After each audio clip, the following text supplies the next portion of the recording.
Hello बच्चों, तो आप प्रश्न को देखते हैं। ए और बी के उन मानों को ज्ञात कीजिए जिनके लिए एफ एक्स यहाँ पर परिभाषित है।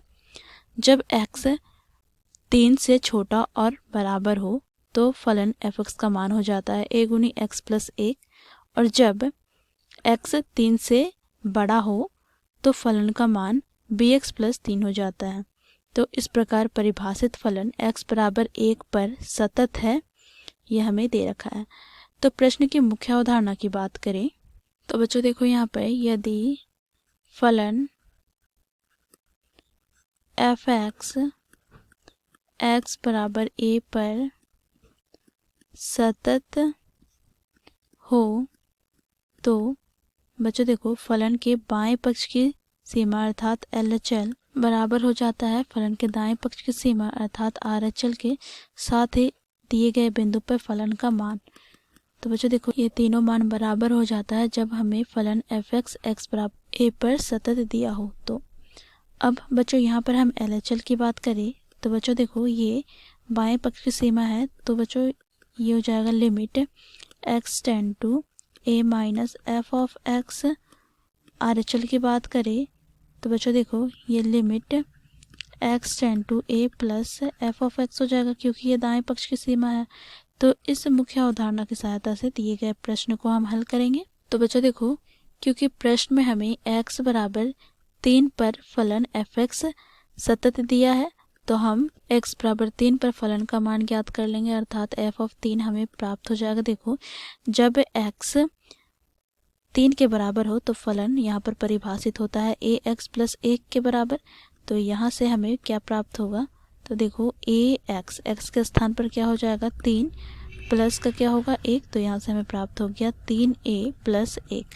ठीक है, अब बच्चों देखो यहाँ पर हम RHL ज्ञात करते हैं अर्थात दाएं पक्ष की सीमा। तो ये हो जाएगा limit 3 x tend to 3 plus f of x. तो यहाँ से हमें प्राप्त हो जाएगा limit h tend to 0 f of 3 plus h। तो यहाँ से बच्चों देखो लिमिट h टेंड टू 0, देखो फलन का मान क्या होता है, तो जब x 3 से बड़ा हो तो फलन का मान हो जाता है बी एक्स प्लस 3। तो b गुनी 3h प्लस का 3। तो यहाँ से बच्चों देखो h शून्य की ओर अग्रसर हो रहा है, तो यहाँ पर h का मान शून्य रख देंगे तो हमें प्राप्त हो जाएगा b गुना 3 प्लस 0 प्लस का 3। तो यहाँ से हमें प्राप्त हो गया 3 गुनी b प्लस 3। ठीक है, अब हम LHL ज्ञात करते हैं।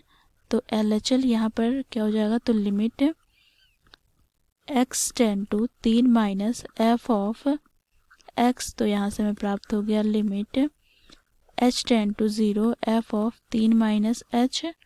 अब यहाँ पर बच्चों देखो जब x 3 से छोटा है तो फलन परिभाषित होता है देखो ए एक्स प्लस 1। तो यहाँ से हमें प्राप्त हो जाएगा देखो a गुनी x के स्थान पर 3 माइनस h प्लस का 1। अब बच्चों देखो यहाँ पर h शून्य की ओर अग्रसर है, तो यहाँ से हम h का मान शून्य रख देंगे तो यहाँ से हमें प्राप्त हो जाएगा क्या, तो देखो 3a प्लस 1। तो बच्चों ये हमें LHL प्राप्त हो गया।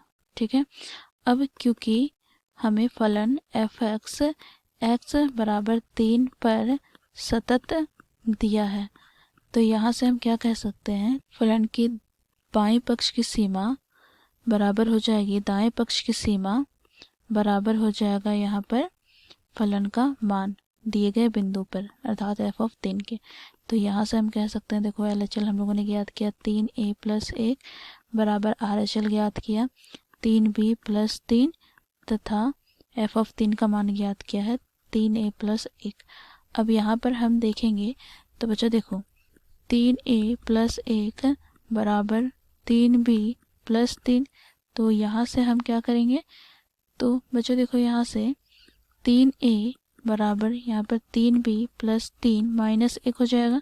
तो यहाँ पर बच्चों a बराबर हमें प्राप्त हो जाएगा 3b प्लस का 2 बटे में 3।